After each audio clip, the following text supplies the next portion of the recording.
Hey, welcome back.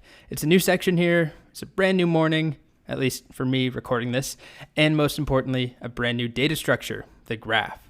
So I love graphs personally. They're fun to teach, they're fun to implement, but most importantly, they're really, really useful in today's world. Graphs are used in basically any social network. Anytime we're modeling users and recommendation engines, for example, when Netflix recommends another movie or something to you, or advertisers target you based off of something, graphs are usually in play. And when I say graph, we're not talking about a chart, which in English, often we also call it graph. I'm not talking about this sort of two-dimensional looking chart. It's a data structure. It's very different than this. So what it is, we'll get to in just a moment, but first, our objectives. So explain what a graph is. Obviously, got to start there. Compare and contrast different types of graphs, and also we'll compare and contrast graphs to other structures we've seen, like trees, which, hint, hint, are actually a sort of a special type of a graph. And then also talk about their utility, their applications in the real world. Then we'll implement a graph using something called an adjacency list. So there are multiple ways to implement graphs. I'm just going to show you one, the adjacency list, and we'll talk about why.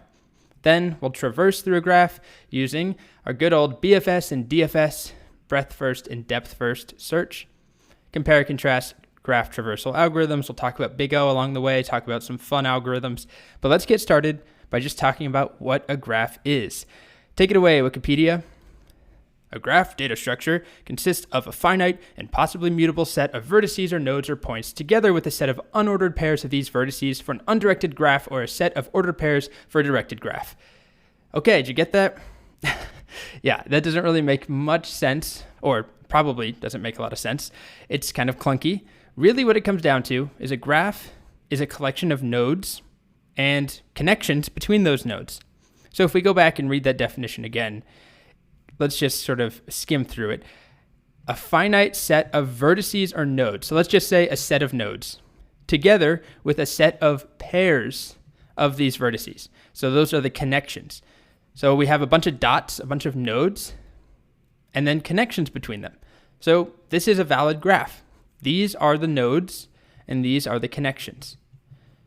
Here's another valid graph. The same nodes, just different connections. So the placement of them in this diagram doesn't matter. We could have this same structure. It's just the connections that are important. But if this B was way over here or this F was way over here, it doesn't matter as long as we have the same lines going, the same connections. It's really just about those lines. Okay, so this is a valid graph. Here's another one. We have some nodes with connections between them. Do I have one more? Here we go. A very different looking one. The same number of nodes, the same letters for each one, but different connections, different lines. So if we go back to something like a linked list, when we talked about linked lists, we had nodes that are connected in a linear fashion. When we had, trees, we had nodes that there was one parent, one topmost node, and then from there were a bunch of children that descended from that one node, and each parent could have its own children and so on. So a tree is a type of a graph, but in these graphs that we're looking at here, there is no parent node, there is no starting place, there is no, entry point. These are all just nodes. They're treated equally, and they're connected in different ways, and those connections can mean different things. Let's actually talk about a few examples, first of all, of where you would use this.